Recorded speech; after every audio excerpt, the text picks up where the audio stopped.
Saya dulu dikala masih kecil ya, masih bisa melihat ya bermain, bersepeda, main layangan, main bola.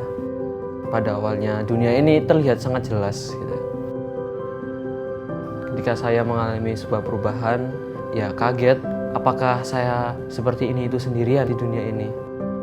Dan waktu itu dunia hanya terlihat sebagian gitu. Diarahkan oleh dokter terapi saya untuk bersekolah di sekolah khusus, dan saya bertemu dengan teman-teman yang seperti saya juga, dan pada akhirnya saya menemukan sebuah kepercayaan diri. Saya sekarang merasa bisa melakukan semuanya seperti orang-orang yang bisa lihat gitu.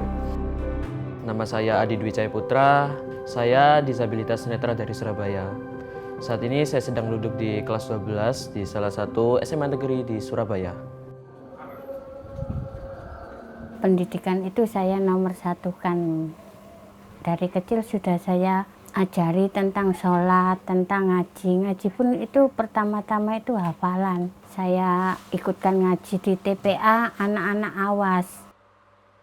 Waktu itu ngajinya masih sampai Iqra 2, belum menuju yang spesifik ke Al-Quran gitu. Dari situ saya gimana terhadap perubahan saya ini bisa melanjutkan ngajinya. Dari ngaji yang seperti pada umumnya menuju ke belajar mengaji yang braille.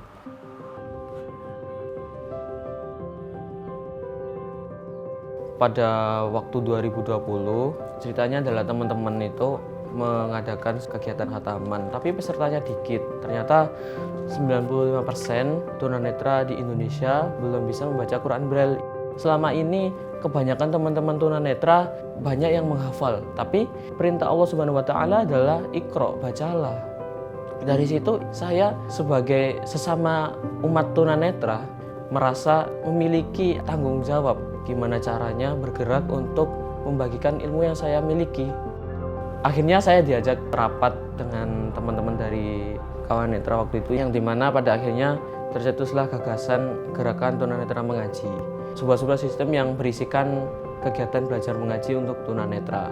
Visi misinya adalah menekan angka buta huruf Quran Braille di Indonesia. Ade adalah salah satu anak muda yang itu memulai dalam gerakan tunanetra mengaji ini. Sebelum kenal dengan Ade, saya itu hanya berhubungan sama tunanetra dewasa. Saya hampir tidak mengenal tunanetra muda. Dari sanalah akhirnya pintu gerbang GTM terhadap anak-anak muda itu mulai terbuka lebar, baik sebagai guru maupun sebagai santri. Nama kawan netra itu sendiri, itu kan berkawan. Tercipta sebuah ekosistem yang itu saling mendukung antara tunanetra dalam hal ini disabilitasnya ya, dengan orang yang membantu mereka, yang mendampingi. Ketika posisinya sejajar itu tidak ada nih yang jadi siapa yang bosnya, siapa yang bawahannya gitu ya. Jadi kita sejajar. Tantangannya adalah kurangnya jumlah guru dari teman-teman tunanetra itu sendiri. Di situ pada akhirnya dilaksanakan training of trainer buat guru-guru. Training of trainer 2025, alhamdulillah saya diberi amanah untuk menjadi ketua panitia di sini.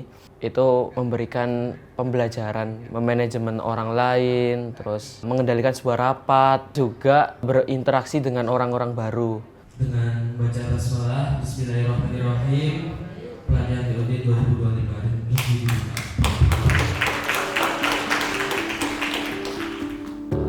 Dampak positif dari perubahan yang udah kami laksanakan sih pada akhirnya bisa menambah jumlah guru, bertambahnya teman-teman tunanetra yang bisa membaca Quran Braille pada akhirnya, dan itu terus bertambah.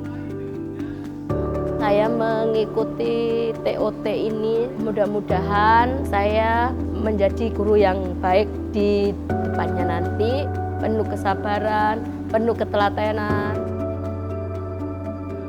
Peran kami sebagai yang mendampingin Ade dalam hal ini itu adalah bagaimana Ade punya akses, punya kesempatan untuk bergerak lebih jauh lagi. Ade bisa menunjukkan bahwa tunanetra itu juga bisa berdaya. Dari sana Ade bukan hanya berdiri untuk dirinya sendiri, tapi dia juga bisa menginspirasi bagi orang lain. Change making adalah kemampuan seseorang untuk membuat perubahan entah di sekitarnya gitu ya, yang memberi dampak besar terhadap lingkungan sekitar ataupun secara global. Semoga awal yang sudah kami laksanakan di Surabaya ini bisa dilanjutkan teman-teman di kota-kota lain, dan tentunya saya akan menunggu lahirnya changemaker tunanetra berikutnya di Ashoka. Gerakan tunanetra